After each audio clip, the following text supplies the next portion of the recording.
Hello, all, and welcome to the Movie Bears podcast. I'm Brett Harris, and each week I'm joined by some of my favorite husky, hairy, huggable homos to review films, either current or classic. And this week we're sticking to our formula.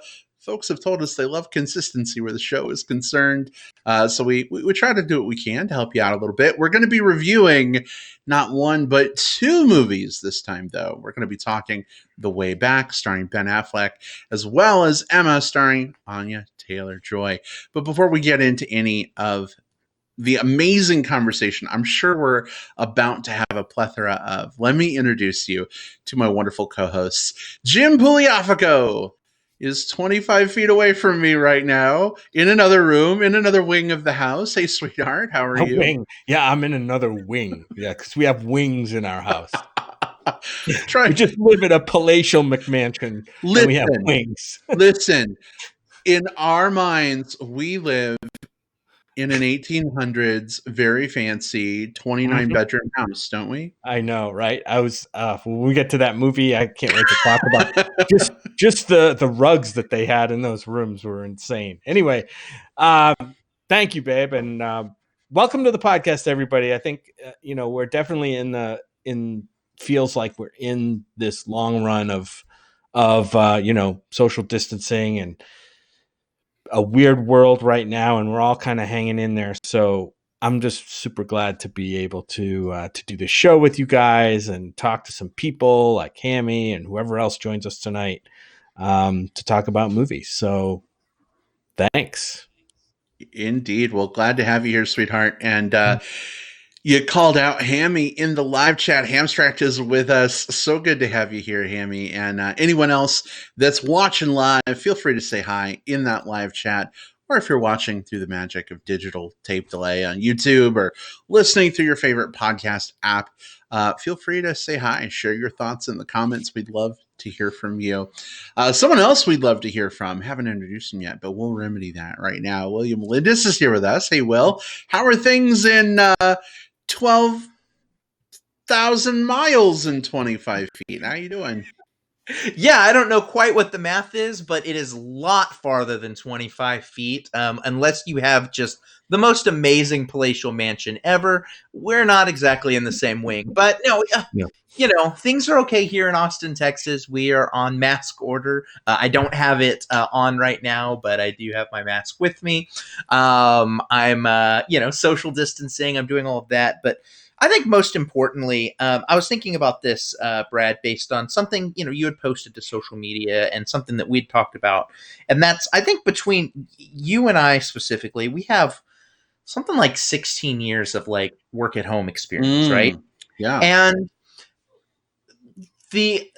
there's a big part of like just that being like a healthy, like at home worker is like being able to sort of like find ways of keeping your sanity intact, even when you're confined to your living room, or even when, you haven't seen the sun in days, which, frankly, I've done, unfortunately, way too many times in my career, even non-quarantine times. But you find little routines. You find things within your day and within your week that give yourself order and structure. And one of the things that gives me that order and structure is this show with the two of you guys and with our listeners, and being able to come in here each week and talk about movies, something that's really important to us. So I think that, I don't know, it just struck me today that, yeah, like it's fun to do. It's great to catch up, but it's just so necessary from like a consistency and a routine perspective for me. And from what I'm hearing from some of our listeners, from some of them as well. So glad to be back here with all of y'all.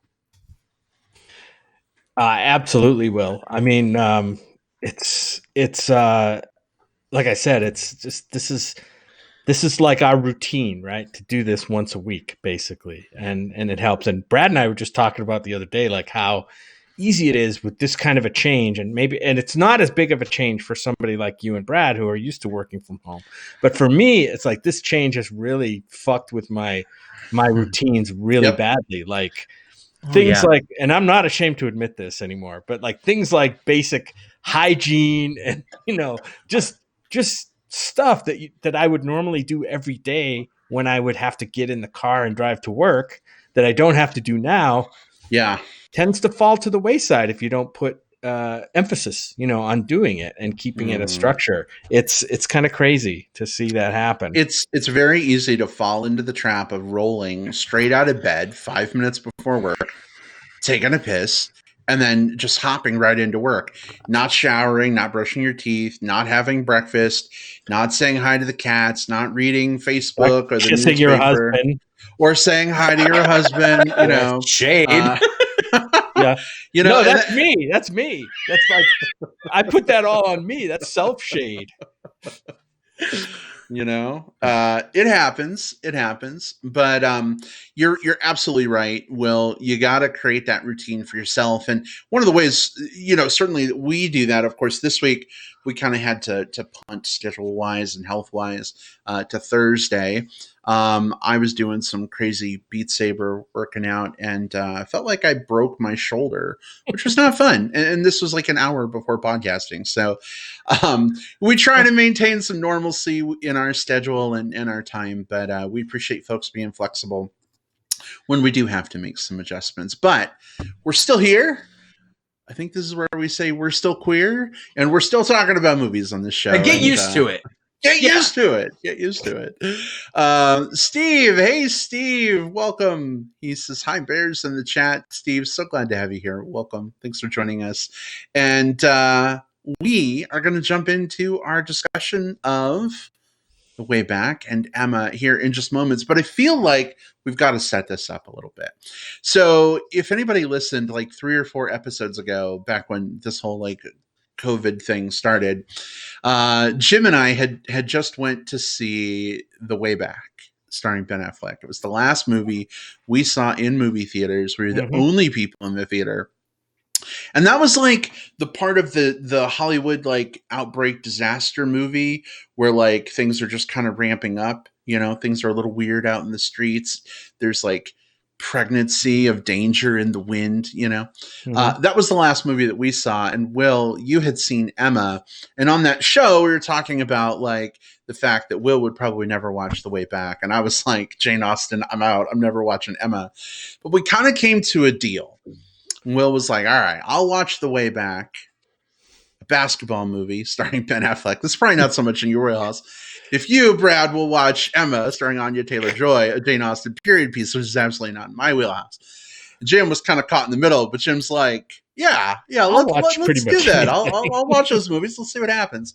So Will, you and I virtually handshaked, and here we are a month later.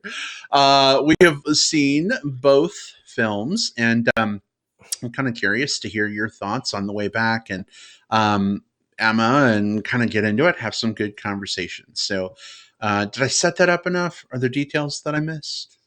The only detail you miss is while you were talking, I looked up think the so date. too. It was March 14th. Saturday, March 14th was the last movie we saw in theaters. So 5 weeks ago, basically. Yeah. That's crazy. Wow. Mm-hmm. Wow. I mean, yeah, that's a long time. That's a long time for us. I mean, think about it. Like, we are, when's the last time you saw a movie? 2 days ago. When's the last time you went to the theater? You mean this week? That's the scale that we're used to talking about. And yeah, we're now talking about these films that have been out for a month, and they are kind of our last. So you set that up. You set that up well. This is a very good like wife swap episode, trading places episode, where we've both taken our. This is not necessarily our cup of tea film, but hey, what are we going to do? Let's watch these streaming films. Let's swap them up, and let's see if maybe we discovered some gems. Yeah. Movie swap segment. Whoa. We got to find creative things to do, because like at the beginning of this whole COVID mess, like NBC Universal was like, we got a bunch of movies coming your way that would have been coming to theaters. We're putting them out for rental right now. I think we've pretty much worked our way through most of that list, and there's not much else new, at least that I'm aware of, that's coming. So we're going to have to get a little creative on the show. Maybe we dip into the classic side of things for a while. I don't know. We'll talk about that. But at least we had a couple of films that we could get around to, and maybe get some discussion going around. So I'm pumped to jump in. Jim, Will, Mhm. are you ready for this? Yeah, let's go. Let's All drive the Let's lane. do it. All right, then. We're going to talk about both The Way Back and Emma, spoiler free, for probably 10-ish minutes or so at the start of the conversation. That way, if you haven't seen the film yet, maybe you're looking for an opinion. If that's helpful to you in some way, we're happy to share our initial thoughts. But as always, you should see a movie and form your own opinion. That's kind of how we feel. But then we'll go into spoilers and we'll give you plenty of warning. If you're watching live on YouTube and you're with us in the live chat, we'll give you a heads up in the chat as well that that's coming. If you're listening through the magic of digital tape delay in Apple Podcasts, Spotify, Stitcher, however you access podcasts, Jim, relative to when we record right now, a few days from now, we'll have put together a time index in the show notes. You can skip around as needed. Jim, Will, couldn't do this without you guys. Thanks so much for helping with some of those tasks. Y'all, I'm using a Texasism, Will, since Texas is reopening. Yeah. To say thank you so much for helping out. We appreciate that. Just call me Time Lord. I can put this little set of characters in our show notes. All you need to do is touch it, and you go to the future. Like, it's awesome. Oh goodness. All right. Well, we are going to go ahead and get rocking and rolling here. Then we're going to start with a discussion of The Way Back.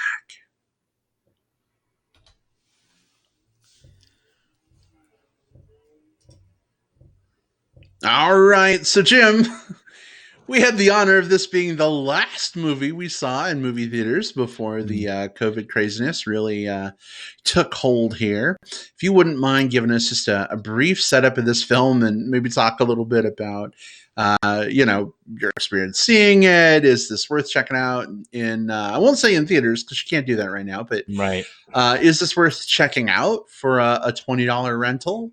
Or is this something you'd maybe wait for like a $4 rental or skip it? What do you think? Set us up. Okay, we'll get into it. This is, as we talked about, this is a movie called The Way Back. Not to be confused with another movie from around the time we first started the podcast called The Way Back, which was, that would make a good tweet. Maybe I did already tweet that the way back is way better than The Way Back. Because it has one more way in it. Get it? Anyway. This is the way. This one stars Ben Affleck, Mr. Ben Affleck, ex-Batman guy, directed by Gavin O'Connor, who directed a couple of like sports movies and other like serious drama. The movie Miracle, the movie Warrior, which I've yet to see. I liked Miracle a lot, and The Accountant, which was, I think, his most recent one before this, which I did not see either. This one, while it seemed to be billed as a sports movie and kind of advertise a little bit that angle, it really doesn't go fully into that realm. It'd be fair to watch this movie and just want to kind of fast forward to like, hey, I know where this movie's going. And the last 30 minutes are going to be like, a big cliched, big game climax where the home team, comes from behind and wins, blah, blah, blah. And this movie had a little bit of that, but definitely not nearly as much, I think, as you might expect, or certainly not as much as like a sports movie fan would maybe prefer. This is primarily like a somber character drama, mostly about a character hitting bottom and then striving to atone or be redeemed. It has a plot and a story that, to me, felt a little too familiar. However, I will say that the movie, I think, is elevated by the lead performance of Ben Affleck, who I did really like in this role. Some people I've read that said, "Oh, this is maybe his best performance," and that's something to be argued, maybe. But it is a really, really strong performance, I think, in here, and it's seamless how he. It's good to see like how he falls in seamlessly like into that mold of the role of the fallen, aged local sports star Jack Cunningham, and that's probably because I think this movie was kind of handpicked by Ben Affleck, because I think there are some events in his life that I think parallel what the character has gone through in this movie. It's not, I wouldn't say it's autobiographical, but I think it has some parallels to some of the hardships that maybe we didn't know about in Ben Affleck's life. So yeah, I would say The Way Back is a solid movie, and I wanted to like it more, but for me, it just felt like a rewatch of several movies that I had seen before, unfortunately. And you probably know what I think about rewatching movies, right? I'm not a big rewatch fan. It felt like, I mean, you know, name it, you know, Hoosiers, Remember the Titans, you know, and several others that you could probably rattle off.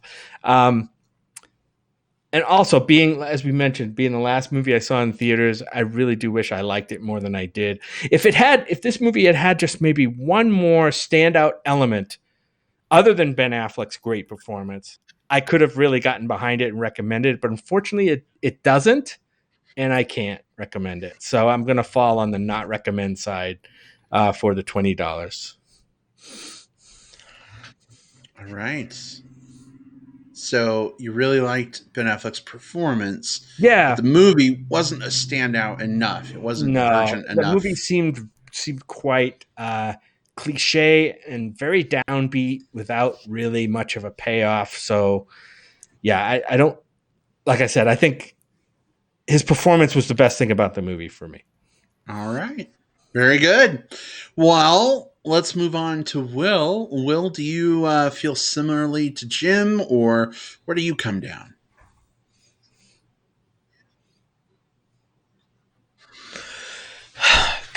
Part of the reason why I was not excited about coming into this one is, from the first watch through of the trailer, this was a film that looked like it played itself so straightforward and so directly within like the familiar story beats that we've seen 100,000 times over and over again, that it almost felt like in the trailer, it looked like, at first I thought it was going to be like, the first time I watched the trailer, I thought it was going to be like, it's going to subvert and become like a comedy or a horror or something like that, because the trailer was just so stereotypically parodied through it all the way through it, that I was surprised that was the actual, that's what the film was actually going to be.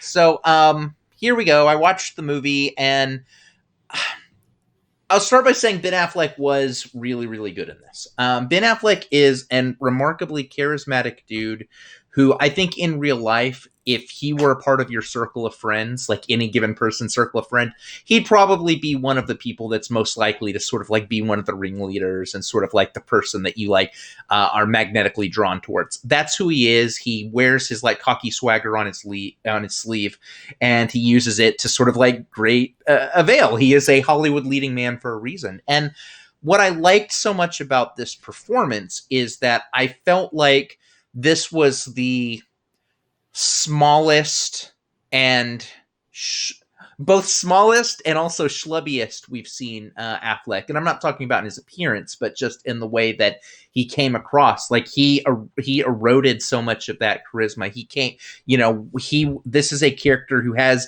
demons, and he let those demons actually haunt him. And I think that was really good. And, the fact that he drew from personal experience, this was a passion project, all of those things come into play. All of that is important, and but I am with Jim in that, like, that was sort of where I wanted the rest of the film to be as solid as that. I think the story itself was very, very, very familiar. Again, almost to the point of like, if you were to do like a Mad Libs of this style of film, I think if you filled in like, just sort of like the most common words, the machine would spit out this thing at the end of it. To its credit, I think the weakest parts of it were the sports parts. I didn't really necessarily buy what he was doing with the kids and sort of like the chemistry he had with them. But the film also realized that this was not a sports movie. This is a story about a man who is sort of on his own way back from this tumultuous point in his life. And the sports part of it was supposed to be secondary aspect. So I'm okay with that. In fact, I think it was probably stronger for it by not leaning as much into the sports stuff. And we'll get to the reasons why when we get there. But I also felt like the movie did not necessarily. It set some things up with this character's journey that it didn't fully deliver on. So I will say, I will start by saying I think this was way better than I thought it was going to be. I was going into this one expecting it to just be an absolute joke of a film, just based on that. Those trailers were awful. And I ended up finding some things that were genuinely compelling and genuinely gripping and genuinely thought-provoking. But I also found a lot that wasn't, and and it's almost more disappointing when that happens, because when you have this like wonderful seed, this wonderful kernel, and it just doesn't like blossom as much as you want it to. All you can see is the potential and not necessarily kind of what you have. So this is right on the borderline for me. I think that this is a no for paid rental, but this is a yes for when this one does come back around and it's either like a really, really cheap rental, or it's Netflix watch. Just like on Netflix, Hulu, or something like that. Then I think it is a perfectly fine, there are worse ways to spend 2 hours of your life. Mm-hmm. Good deal. All right. Well, definitely sounds like you found some things that you appreciated about the film. That's great. I'm absolutely going to agree with you, Will. The trailers for this movie are atrocious. And it's really unfortunate because I feel like, marketing is trying to do the best they can with what they have, and they're trying to get butts in the seats, at least when theaters were still operating. Yeah. When this movie first came out, right? And so it's always weird to see kind of how the trailers like sell a movie. We saw Onward, I think, the same weekend that we saw The Way Back, and the trailers for that movie made it look like the stupidest thing on the face of the planet. I was like, first Pixar movie I don't want to see, okay. Or first Disney film, but and I ended up loving that. So I don't know. I'm to the point now where like I almost don't even want to watch trailers anymore. I feel like they just influence too much, disparate from the film sometimes. But we could probably have a whole show about that. Mm-hmm. For me, I really liked this movie quite a bit. If you were listening to our conversation from 4 episodes ago when I plugged it, there's a lot you guys have already said too that I really appreciated here. Ben Affleck's performance was the real big part of this for me. And although I will admit some disappointment, there were several like shower, drinking a beer scenes, and Ben Affleck like totally shaved his chest. That was very disappointing. I want to score points down on the movie for that. I'm not going to. I don't know why it was important for Ben Affleck not to have his chest hair in the movie. Maybe he was just going through a smooth phase. But I feel like Affleck's performance phase. His performance was really strong and compelling here for me too. And one of the things that I really appreciated about this movie, I am not typically a sports movie kind of guy. Remember the Titans holds a special place in my heart, but it really has nothing to do with the football in that movie. It's all about the friendship, between some of the players and, the coach and the, the racial message. And, it's sort of these ancillary sports adjacent things that are happening that I found compelling in that movie. And it's the same thing here. The whole like, oh, we got a really shitty basketball team, coach. Can you come in and help us out? You can almost like see the writing on the wall. Like the beats are happening and you're ready to follow them. But actually, this movie did something I kind of didn't expect, and I have to give it props for. Without going into spoilers, I mean, it took a big left turn away from a lot of that and focused on the character. And you mentioned demons haunting the Ben Affleck character. It really digs into those things. And I was glad for that. Like, I didn't want this to be another miracle. I didn't want this to be another, like, against all odds, the team succeeds, da-da-da-da-da. I mean, there's certainly elements of that, but when this movie leans hard into the dramatic, non-sports related elements, I think it does really well. Unfortunately, it can't be a sports movie without sports. And so when it leads into like the, ragtag team of kids on a basketball team, that's where this movie really falters for me. So I would say overall, this is a big recommend for me. A $20 rental is kind of a hard sell, especially for a movie that's been available for a month. I would say if you really like basketball and you really like Ben Affleck and you really like cheesy like miracle sports movies, then yeah, go ahead, rent this one. Why not? But I will say this is not a super family friendly movie. No. So if you're thinking this is going to be like fucking Air Bud and like let your 4-year-old kids watch it, I probably wouldn't do that. I probably would not. But when this does come around to like a $4.99 rental, I'd say absolutely this could be a good one for you to snag and take a look at. But I'm just glad this movie was not as terrible as maybe we had all thought going in. It seems like there's at least some redeeming value. Absolutely. For the issues that I had with it, this is nowhere near a bad movie. No. Nowhere near a bad movie. Nope. The good elements are legit good. And you're absolutely right. Like, the fact that there are probably some people who are going to be disappointed, like, oh, I was sold like a false bill of goods because this wasn't like the uplifting sports movie that maybe I thought it was going to be. But I would say that is a polar opposite reaction from the one I had, which was the same as yours, Brad. Like, these, I like sports movies, okay, if they're good, whatever, the sports elements in this were just not as effective. So whenever like they stopped doing the basketball stuff, whenever he stopped like paying attention to like whichever kid was giving him lip this time and he was going to figure out a way of solving that, whenever he got away from that and then just ended up being like dude on a spiral, like I was just like, yes, more, give me this. And it did that way more than I think that it might have otherwise done. So kudos to it for kind of realizing where the meat of its story was. Yeah, and we got a few things to talk about in spoilers, and we'll get there in a minute. But I was a little disappointed, not that there wasn't more sports, like I want to see more basketball action, because I'm not even really a basketball fan. But I kind of did, the movie kind of shortchanged us a little bit.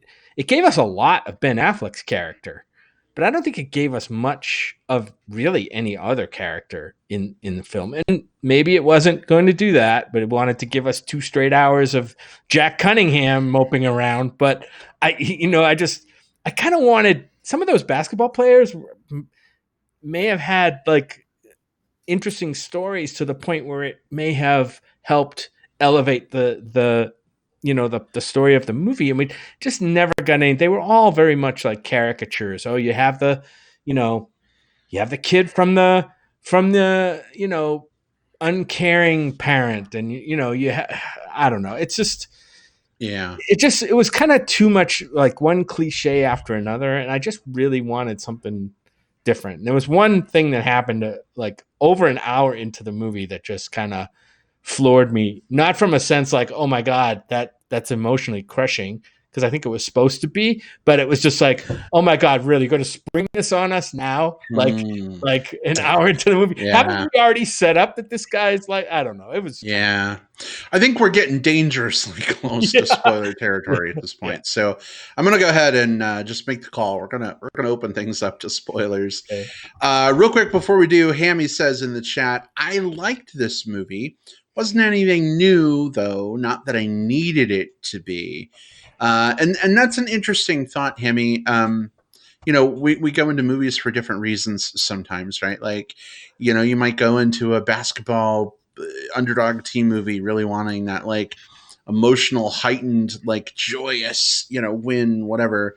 Maybe you're looking for character drama. Maybe, I don't know, you're looking for scandal. But sometimes rectifying like the expectation versus like what this movie is and wants to be versus your expectation can be a little bit difficult. I know I struggled with that a little bit. So, I mean, I get it. Absolutely. But guys, let's do it. Spoilers are officially fair game. I rambled a little bit to give folks a chance to step away if they need to, or skip ahead using the time index if you're listening through your podcast app. But spoilers for The Way Back are fair game. We've got about 11 minutes and 16 seconds. Jim, what was that big thing now that we're in spoilers that go for it. The movie had already kind of sledgehammered us as the audience many times about how deep into depression and alcoholism that this character is, and how much it's kind of basically ground his life to a halt. I mean, that was pretty evident in the first 20 minutes of the movie.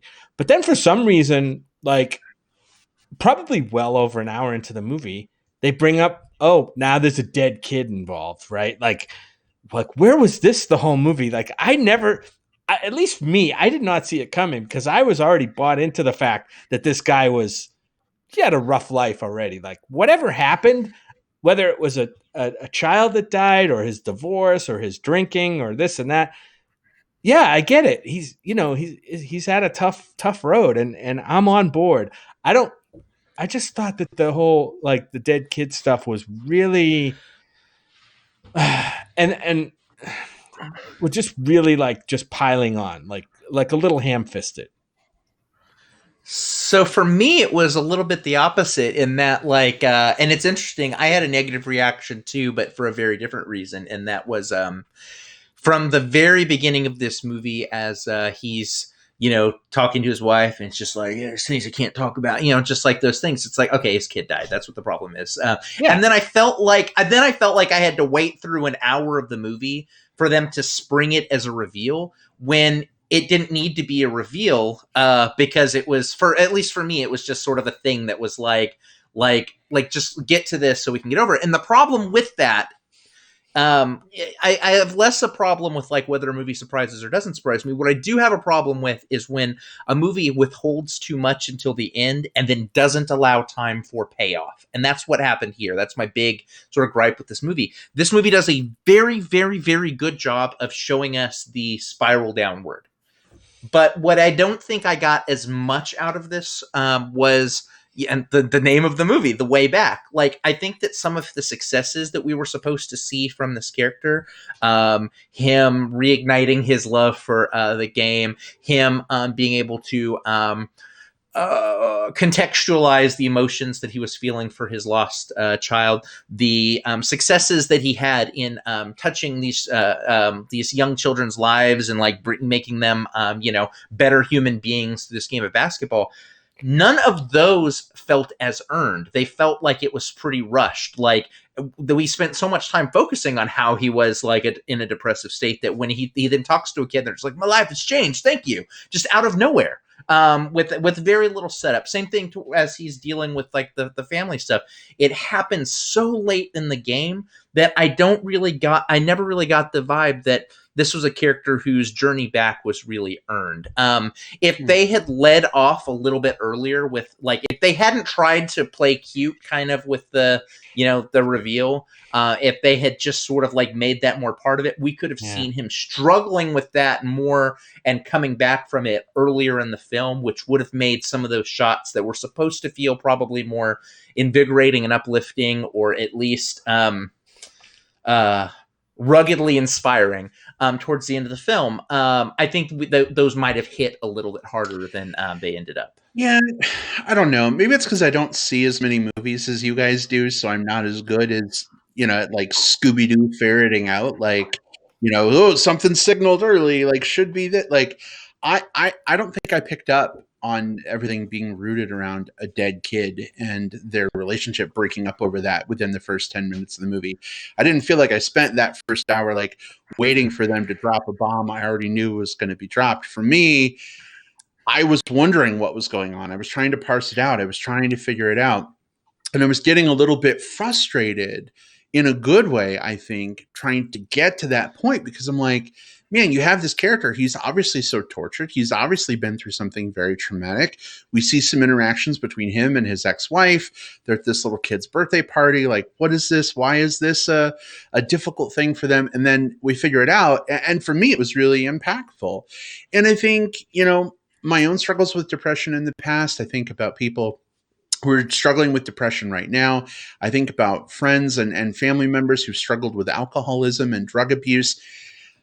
This movie rang true for me in a lot of ways in terms of like that downward spiral and then getting up on the upswing again, right? And finding your way back from that. And what I hate about movies that deal with topics of like depression and drug abuse and alcoholism is sometimes it's like, well, yay, everything's wrapped up at the end of the 2 hours. The character has made this miraculous swing in the other direction. They've solved all their problems. And this movie doesn't do that. Like, we get to that pinnacle, underdog basketball team makes good under their new coach halfway through the movie. And I thought the movie was about to end. I was like, oh, here we go. Another like bullshit Hollywood sports movie, whatever. Okay. But like, at least I got to see Ben Affleck in the shower. But then like a whole nother half of the movie happens where they take that and they're like, you know what? You were expecting that. Great. But bye. Let's really lean into this hardcore, depressive, abusive thing.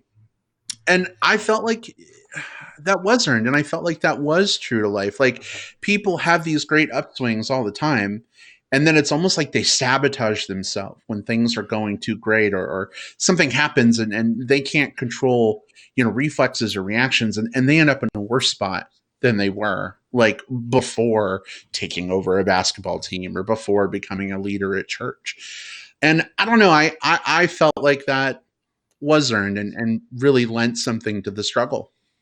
And I give the movie full credit for, there was a kind of a twist toward about 3/4 of the way through a movie. He kind of goes through a relapse, right? And he fucks up again, right? And he falls into his depressive state and the drinking, and he loses his job. He loses the team, right?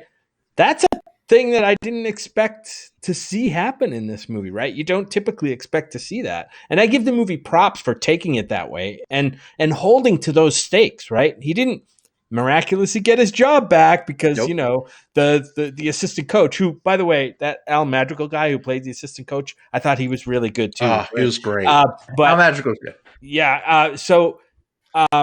But yeah, he didn't go in and talk to the head, priest at the school and say, he really belongs on this team. I know he can do it. I'll vouch for him.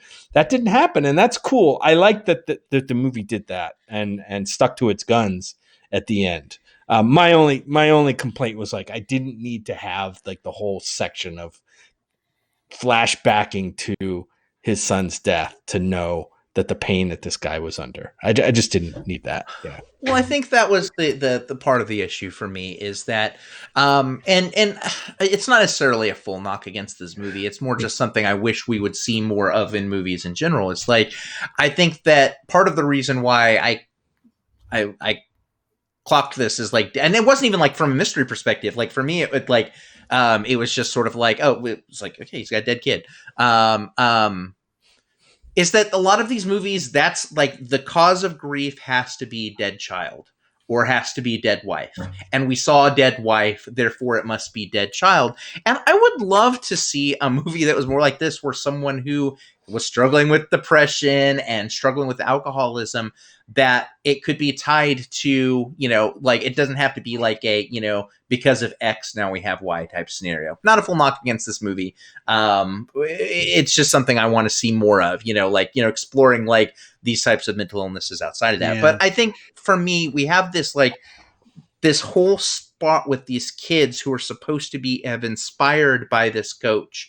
And we were supposed to see like the changes in their lives to be sort of representative of some of the potential of what this man can do when he's on his upswings, when he's at his best. And those were the moments that I think rang the most false, because the turnaround interactions were just almost like too cute and too magical for me. Just like the kids just like suddenly were just like, oh yeah, you're right, I'm gonna suddenly be this way, after sort of like a kind of a brief interaction. Maybe you could have developed those kids more. And I'm not saying on the court. I don't think we needed to see them playing a bunch of basketball to show that, but I think that when we did see them outside of the game, interacting with him. We got to see glimpses of it. I just don't know that we saw enough to really show, like, that this guy's coaching was so damn good that, like, he's changed all these kids' lives. So I don't know. It just felt like it wanted to like both be the inspirational sports movie and also not be the inspirational sports movie. And I think because it tried to be both of those things at the same time, it was a little lesser than it could have been if it had just figured out kind of where it wanted to tell the story within that framework. So it's been over a month since we saw this movie. I can't remember. Did we get the super cliched, like ultra slow-mo game play where the kid who can't hit a shot at the beginning of the season and everybody ridicules him because he can't make a shot, actually make the game-winning shot as it drops through the basket? We didn't get that, did we? I think the game-winning shot came from the team captain kid, right, who was a good player. But it was like his struggle, right, to corral the team and get them into winning shape. He was a fuck up, right? And yeah. So. Yeah, his basically, he wasn't assertive enough, and Ben Affleck told him once to be more assertive, and then he was more assertive. But I guess it was more than once. Well, come on, there's at least 4 scenes that I'm remembering, like one of him yelling at him in the gym, one of him having the talk in the truck, one talking on the court out behind the school. I mean, it was more than just one scene. But okay, but I'm giving them it wasn't enough, is what I'm saying. Okay. It was underwhelming, and it was from the when we're looking at character arcs, like this, character arcs should feel earned. It did not feel earned to me. It felt like they sort of played the lip service of the same thing with asshole kid, the one who was just like, kind of too cool for school. His turnaround was pretty much instantaneous after kind of like the one big blow up. I don't know. I want to, if we're supposed to see that coaching was this important part of his life and that he was supposed to be as inspirational to them as they were, I think that they undersold those types of things, which meant that, while it was the probably the strongest elements of the film were because he was in this depressive state, because Ben Affleck is so good at acting that depressive state, we were very shortchanged when we tried to double back around to those other things, and they just weren't given the attention and weren't given the love that they really needed to sing. Maybe we're given other movies too much credit for like putting too much emphasis on those magical things that go into making these characters kind of sing at the end and come together. Maybe this movie was much more realistic about how things really work. This movie was more down to earth maybe than the magical game-winning shot, with 1 second ticking off the clock by the kid you never thought. You know what I mean? So but I don't need that. Yeah. Yeah. No, I don't need that. But I need character arcs, not game-winning shots. Yeah. But I mean, those things that I talk about, they kind of cement. They're kind of the frosting on the character. Like the team comes together, right, and all the players, kind of get along together because they've learned how to interact properly, right? And it just seems to happen like magically in some of these movies. The Hoosiers and Remember the Titans and all that stuff. Like this movie didn't have that, but I think I kind of give this movie a little bit more credit for not going down that other road. Even if some of the story elements were a little weak for me, I will say, and we didn't touch on this, but like this was actually a pretty well shot movie. Like I really liked the color correction on it, and I liked some of the texture in the film. Like this film looked good. And that's not like a backhanded compliment on it either. Like I was like, especially those first few minutes of the movie, I was really settling into it, going just like, yeah, this looks good. I mean, like my eyes are enjoying this experience, and that's huge with a visual medium. To me, the look of the movie complemented the lead character. I think, like it to me, it felt kind of a little bit dingy. You know what I mean? A little bit weathered. You know what I mean? And I don't know. It's dimmed, I guess, and that's what it felt like to me. And I think it was a good choice for this story. Yeah, it felt like it was shot on film for me, and I'm sure it probably wasn't. They probably just applied some kind of grain effect, but I felt like I was watching like an early '90s like basketball, drama movie. So I agree. I think the cinematography was great, and even some cool things with the music were happening there. But guys, we have a whole nother movie to talk about. Right. Believe it or not, sounds like Way Back was a little bit of a mixed bag for us, but hey, a newish movie to talk about. We'll take it. But are we comfortable moving things along to Emma at this point? Yeah. Yeah. Let's do it, shall we? All right. Well, Mr. Pugliafico, Mr. Lindis, we will move things along. We're going to go ahead and begin our discussion of Emma, starring Anya Taylor-Joy, based on the very, very famous novel from Jane Austen, same name. We're going to talk about the movie spoiler-free for probably 10 or 15 minutes. Then we'll give you a fair warning before we take things to spoiler town. So if you're curious about Emma, but you haven't seen it yet, you want some outside perspective, feel free to hang out with us and then kind of skip along as needed. But here we go. Our discussion of Emma begins now.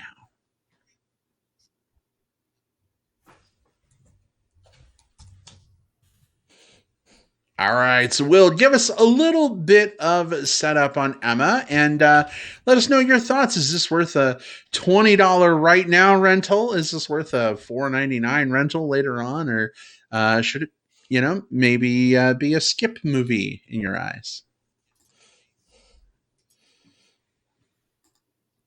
Okay, so Emma is it's a period piece. It's set in 1800s England, and it's based off of the popular comedy novel by Jane Austen. We've actually seen it adapted a few times, including a film with by Gwyneth Paltrow, and then we saw Clueless was actually like a modern adaptation of this. And it's this. It tells the story of this young woman, named Emma, played by Anya Taylor-Joy, who has all of the best of intentions, but she's lived a life of relative luxury.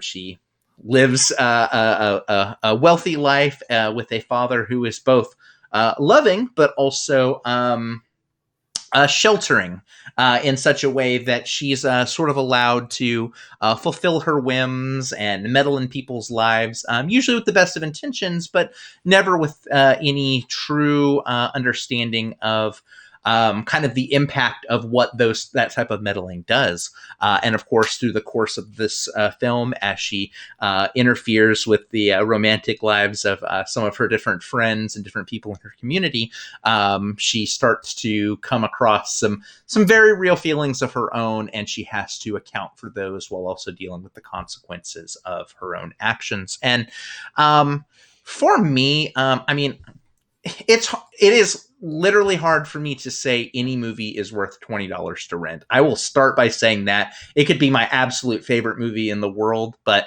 hey, for $20 and you're going to watch it for 48 hours, it's a really hard sell for me to say to a lot of people. So I'll start by saying that, but kind of outside of that, I mean, this is one of the most enjoyable movie experiences I've had of the year, and that includes a lot of the stuff that I had in January and February when we could actually go see movies. I think that this film has a lot of things working for it incredibly well. It understands the core of its material super well. It modernizes it. And I don't mean by like modernizes like, they're driving around in cars and like going into school and stuff like that. Like that's what Clueless was.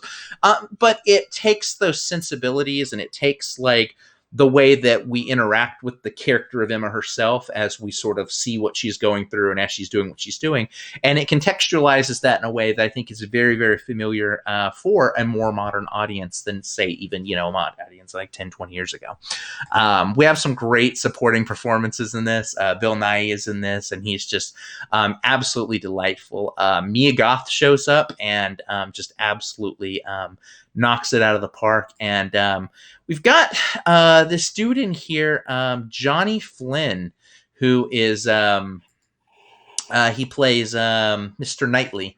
Mr. Knightley. And he is he's one of those actors who I I really need to dig in a little bit more deep into some of the stuff that he's done. Like I remember him from Clouds of Sils Maria, which is also a super good movie.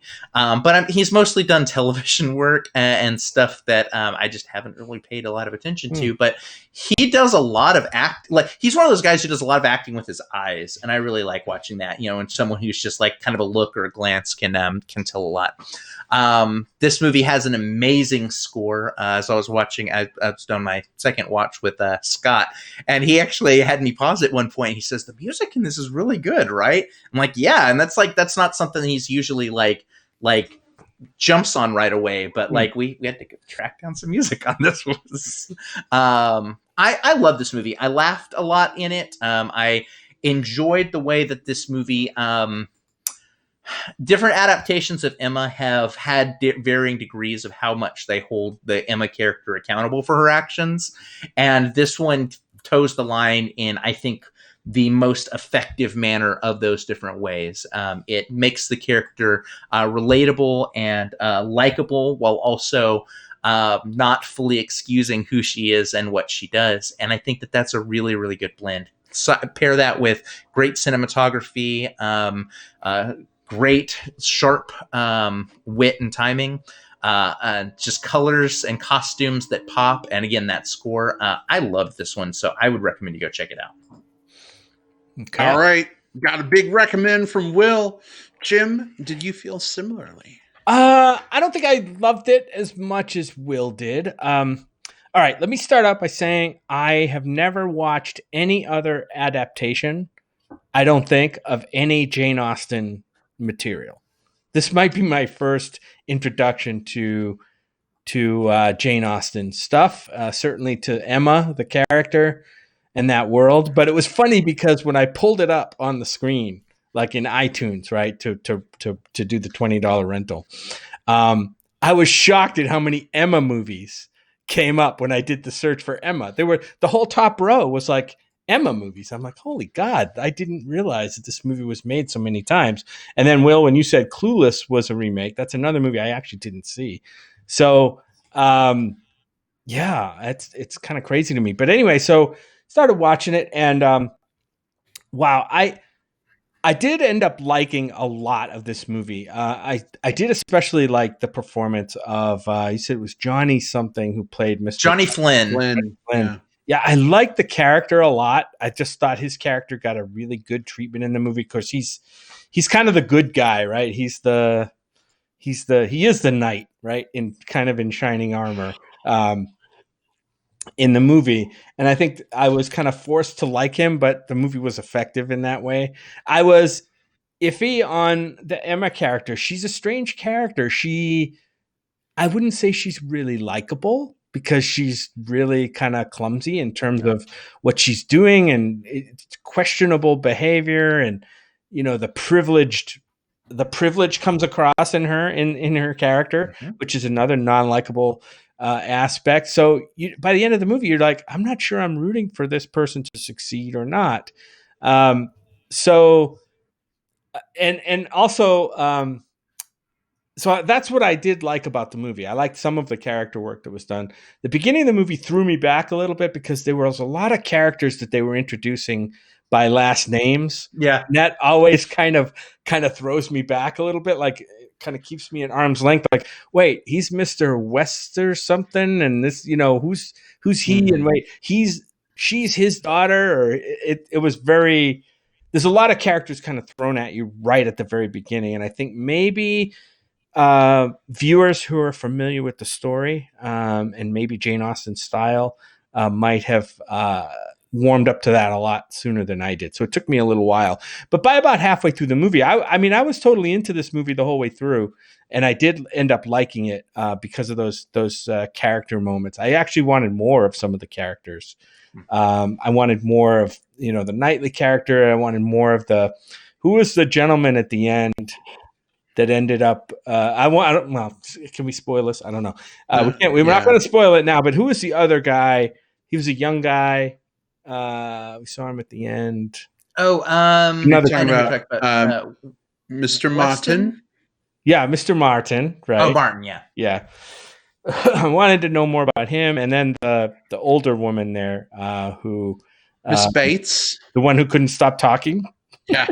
Yeah. Yeah. So I love the characterizations. I just wish it had come together a little bit sooner for me, and maybe on a rewatch or another version of this would be better. Um, it's funny how I kept thinking back to what was the movie last 2 years ago that what's her name won the best actress for? The Favorite. The Favorite. I kept thinking back a little bit to The Favorite, and also a little bit to Little Women, because Little Women had these little relationship things going on right within the movie, and so I thought it.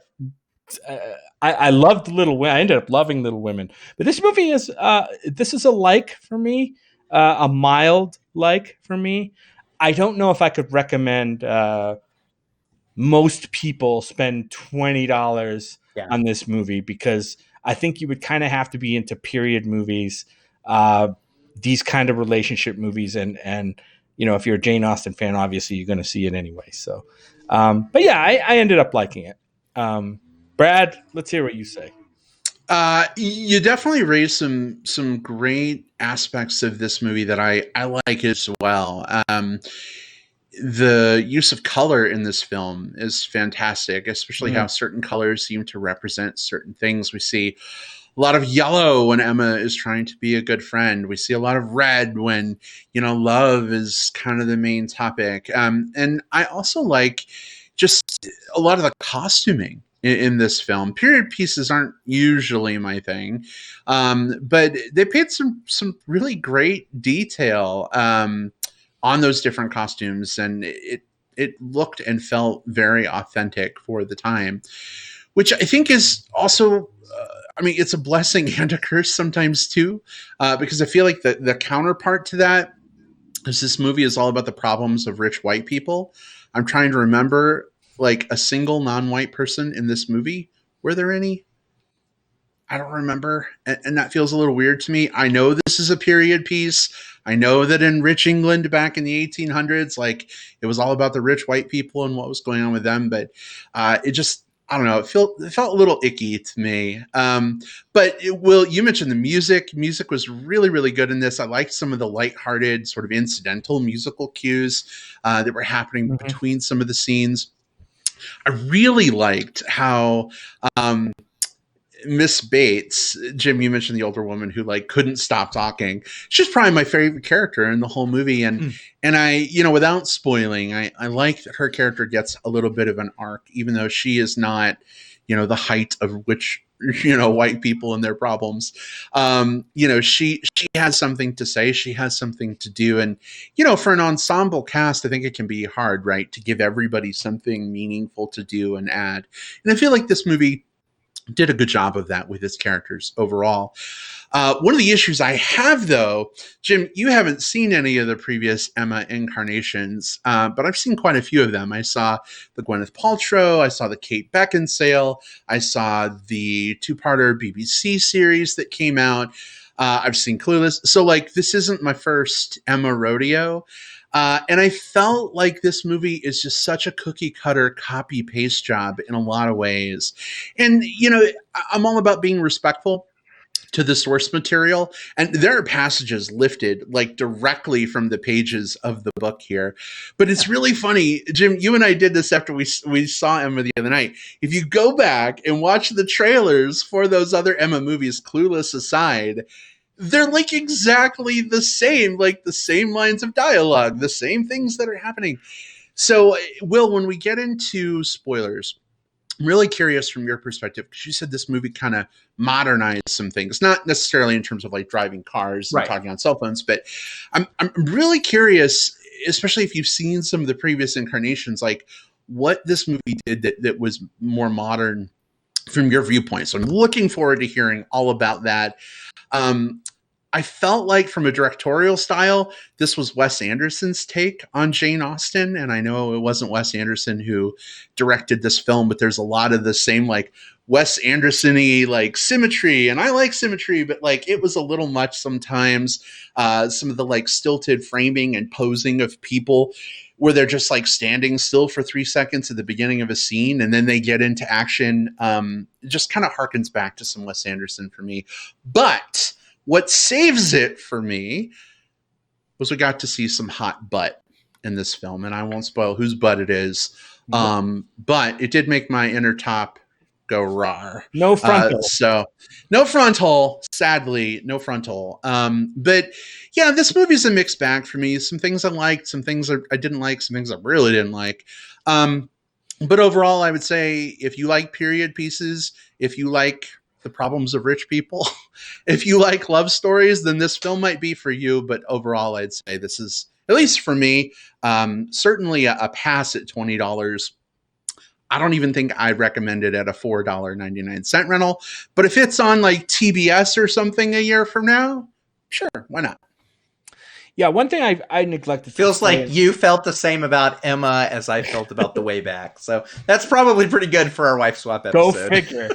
One of these days we'll have a movie swap episode where you both like the movies. But well, to be fair, I didn't say I hated it. No, there's lots of things that I do like about this movie.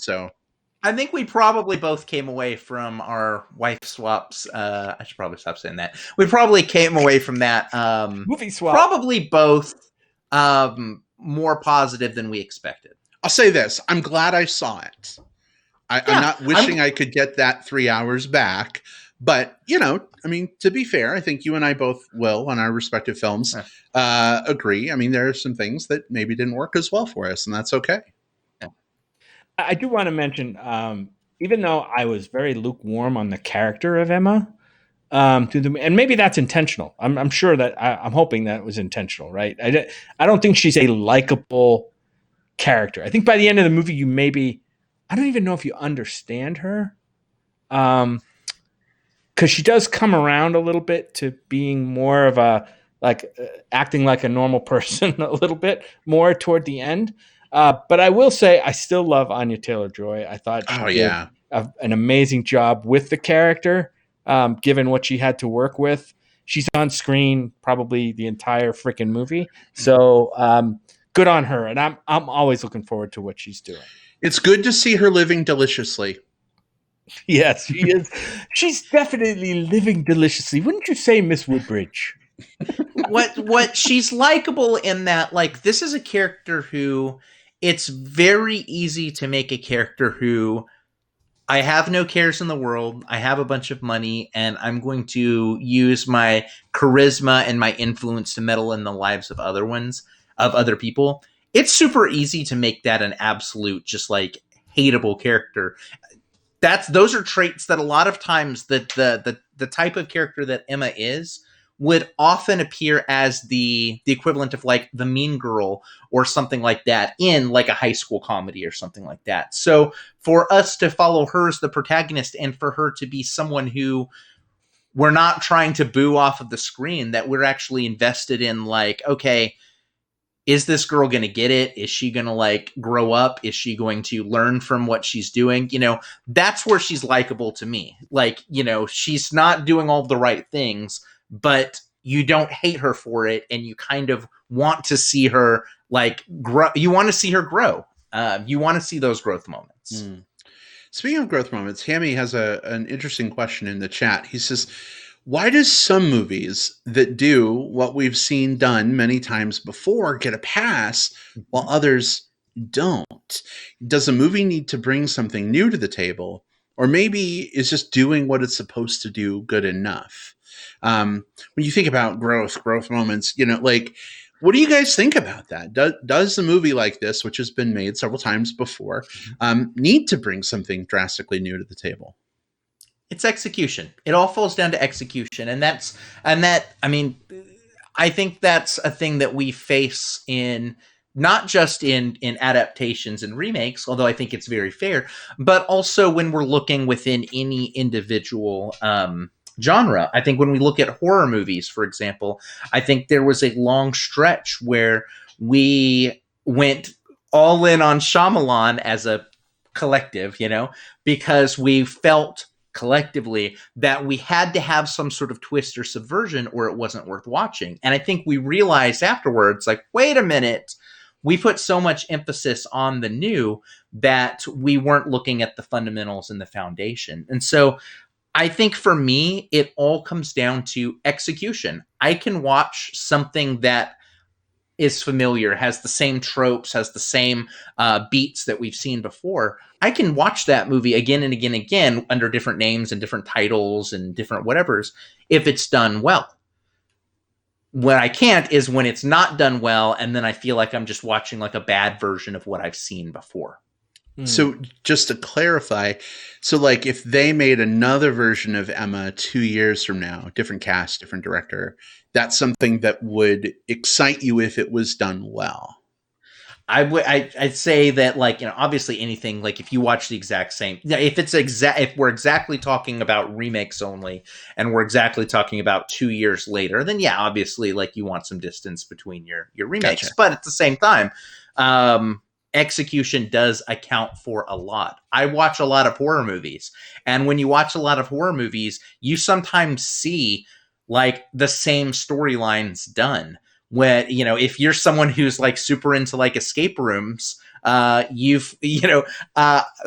me, and you go looking for horror movies that are about escape rooms, you're going to find about 8 of them that are exactly the same story. And you'll watch 7 of them and they'll be just absolute trash. And then the 8th one will be really, really good. And you won't feel like, well, it's the exact same story as the last 7 that I watched. Like, you don't feel robbed of that. You feel rewarded for finding the good one. And maybe it's to a lesser degree with something like with this itself, but it all comes down to how well those tropes, how well those story beats, how well those characters, how well every single element that's put into the stew is executed.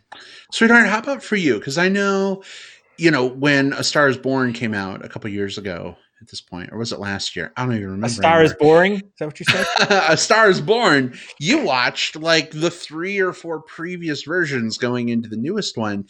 Do you feel similarly to Will in response to Hammy's question?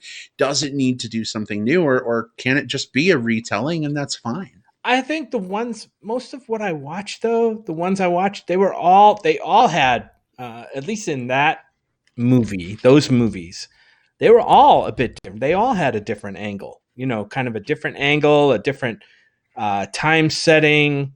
They were all different enough, even though they were the same basic story, to have different beats, different flair in different areas.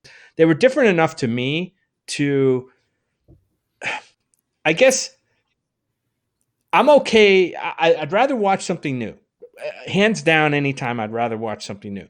But if I see something that I've seen before, like a story I've seen before, but it's done with a totally different take. For instance, the Jesus Christ Superstar, right? They just had a thing broadcast that was done like on stage, and it had a totally different setting. And I'm like, hey, I'm really kind of digging some of this to see how it's done a different take on it. And yes, it was done well. It may not be to some people's taste, but that doesn't necessarily mean it wasn't done well. Does that make sense? Yeah. All right.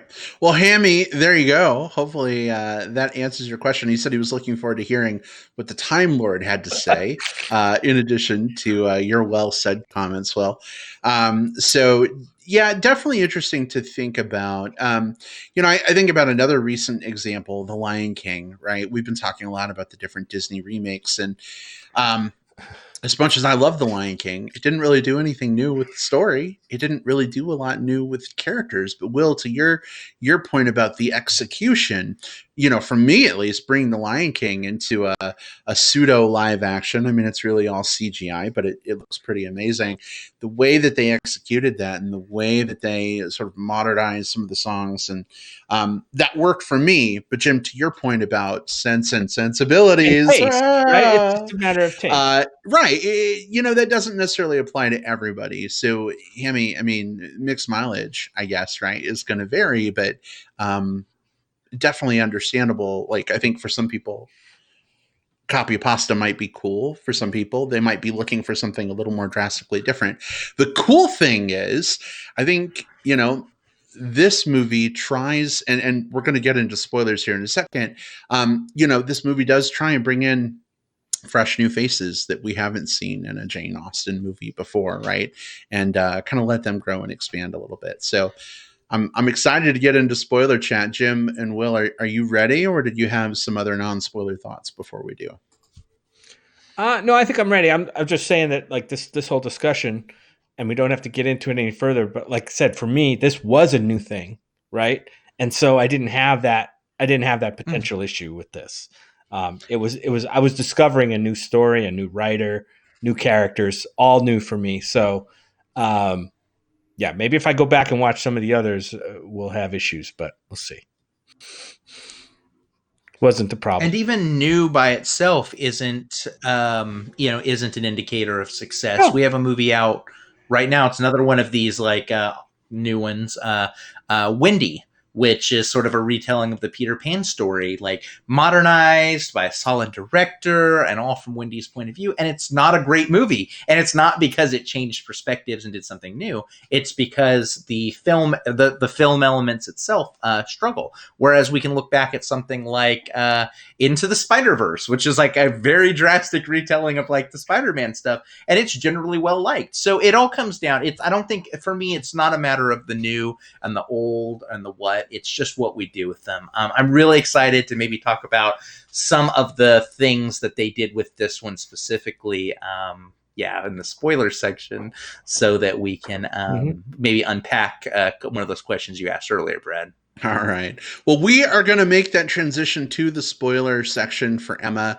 We'll probably talk about spoilers for 10 minutes or so before we wrap this thing up. It's a big show already. But if you have not yet seen Emma and you don't want to be spoiled, listen to Will's warning in the chat. Listen to our warning here on the audio episode if you're listening through Apple Podcasts, Spotify, etc. Skip around, do what you need to do, but spoilers for Emma are fair game. Will, definitely, if you want to jump into the modern discussion, I'm really curious what you felt was modernized. Yeah, I think the thing that felt most suited for modern audiences in this adaptation, not to say that other adaptations didn't do this one, but I think this one seemed the most aware of it. And it's a word that we've used already a couple times. I think this film was very, very aware of the fact that this is a story that comes from a perspective of privilege. And I think the film understands that going into it, and it makes sure to paint the comeuppance scene. And the comeuppance scene is essentially when Emma, who has just flawlessly kind of like flitted her way through all of these conversations, sometimes being a bit of an asshole, but has just sort of been able to get away with it.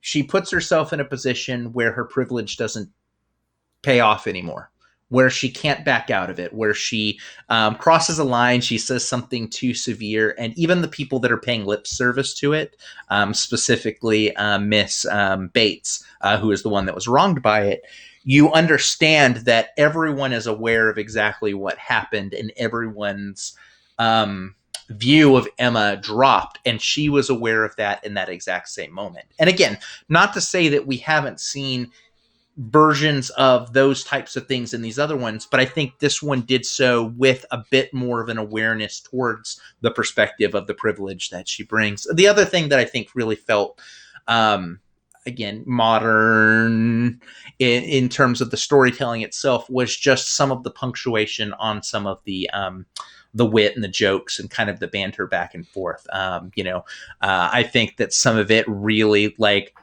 pops, and there's a couple of moments that almost feel like Emma doing like one of those like sometimes when she'll say something like have like that perfect withering glare, or just like that land that like that perfect little zinger or whatever it is. There's just a bit of a pause afterwards while we're allowed to like kind of let that float. And that really feels like it's inspired a lot by sort of like modern, like I don't know if you've seen like comeback gifs and stuff like that on old Tumblr or TikTok or anything like that, when someone will drop something like that and then that's the pause and the reaction. It felt like it was very inspired by social media gifs in a way that didn't feel like they were inserting social media gifs into the film, but I think they were at least aware of the fact that this is a thing that young people do. Let's translate some of those into the storytelling elements here. It's interesting that you bring up Emma's misstep, right, with Miss Bates and saying the awful thing that she said. I was actually hoping this movie would go on a little bit of a departure field trip from the Jane Austen in a way, and make Emma's actions stick in a way that was a little more like hard hitting. Like, oh no, Emma made a bad comment. Oh no, she has to like go apologize to Miss Bates. Like, does Emma really have any real consequences from that? Miss Bates is like falling all over herself to accept the apology from Emma because, Emma is very well liked and part of high society. Mr. Knightley forgives her because he wants to, he's in love with her and he wants to be with her. Like, does Emma really have any consequences from that? Her consequence. Oh, go ahead, Jim. No, I was just going to say, like, it's interesting you bring that up because that was a thing for me too. And I know the after, the what comes after the misstep was kind of curious to me because there was a little bit of an offer, right, by Emma to Miss Bates. I think she came by with some stuff or something as kind of a way of apologizing, right? But you're right. I think Miss Bates was already like seemingly too eager to just kind of wash it over. We never really saw, other than her initial reaction, which was very muted, Miss Bates' initial reaction to what she said, we never really saw any kind of lasting feelings. At least it didn't come through for me. So that was a little strange to see the way that played out. For me, they came through a little bit more apparently, and I think it was because we saw a change. I think for me, we did see a change in the way Miss Bates responded to Emma after that. Because even though she was apologetic, she was also going out of her way to also apologize for Emma in such a way that Emma was painfully aware of. It's sort of that thing where you're sort of just like, no, don't worry, don't get up type thing. Like sometimes it's not as much what you say and it's how you say it. And I'm not saying Miss Bates was trying to put her in her spot. It was more like the amount of like wound and injury that Miss Bates had in that and the following interactions lingered, and it stayed. And most importantly, I think it stuck with Emma. Her growth moment was not in the reproach that she got, but it was in realizing that the damage had been done and that she, this person who had doted on her is still going to dote on her, but now with this understanding where both of them know that this wrong had happened, and it'll take more than just this one interaction to come up to overcome it. I liked all of that. I liked the way that all came up for me. It came across in those interactions. Yeah, it seemed like Emma, even toward the end, for her missteps, and she also kind of fucked up what's her name's relationship, right? Harriet, yeah, right. She definitely. But it's all okay in the end because Harriet got her man. Everything's forgiven. Well, she got the man that turned her down once, right? Well, she turned him down. Oh, at Emma's behest. Because she was at Emma's behest. Yeah, right. Yeah. But it's almost like damaged goods in a way, right? Like, I don't know. It's kind of weird. Did she still pine for that guy after she turned him down? I don't know. A little bit. It was one of those where Harriet's an impressionable character, and very. She, even in turning down Robert Martin, or I forget Mr. Martin. Mr. Martin, yeah. Even in turning him down, she didn't want to do it, and there were moments where they would pass each other, see each other, where you could tell that there was still like something there, but also she wasn't allowing herself to do it because her friend Emma told her, she needs this other person instead. Even that relationship had an interesting fracture of that wasn't fully repaired at the absolute end of the movie. Like this isn't a movie that is about like the characters like kind of like staying down in the muck about things. Like it's just, it's a high society period piece, but um we got to see Emma get dressed down by her friend, and we got to see the fact that even though the friend had got what she wanted out of it, Emma's relationship, the only relationships that Emma had that were as strong at the end of the movie were the one with her father. Her father's a bit of an enabler, and we get to see that all the way through the film. And with Mr. Knightley, who that comes at their whole relationship is very much mired in the fact that he has this need to sort of like coach and train and develop her as well. And so I think that there's something really interesting about their relationship, and that like it works best when he's fixing her. And I would love to see like a follow-up film type thing about just like, if Emma has grown or whatever like that, does this relationship still have roots? I don't know.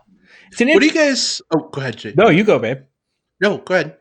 I was just going to say, as a follow-up to that, that's kind of an interesting gender dynamic there, right? Where the character of Emma believes she's a fixer. She can fix everything, right? She's perfect and she can fix everything. When in fact, she's very imperfect.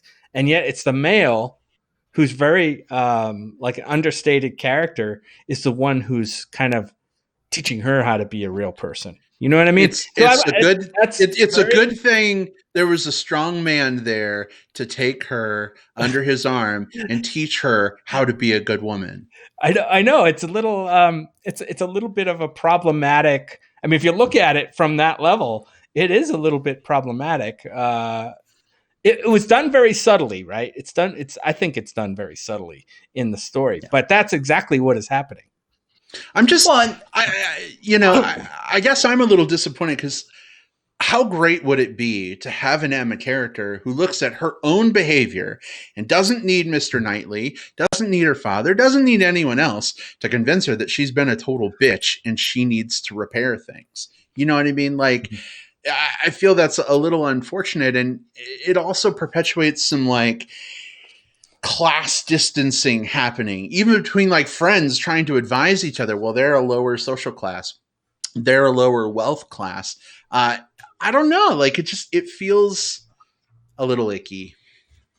Yeah, I mean, part of it is, I when you're doing an adaptation of something like that, I always, I toss a little bit towards the fact that like if that's in the source material, you there's a little bit of it that comes from the source material, and you just kind of lean into it. But I will say that this wasn't.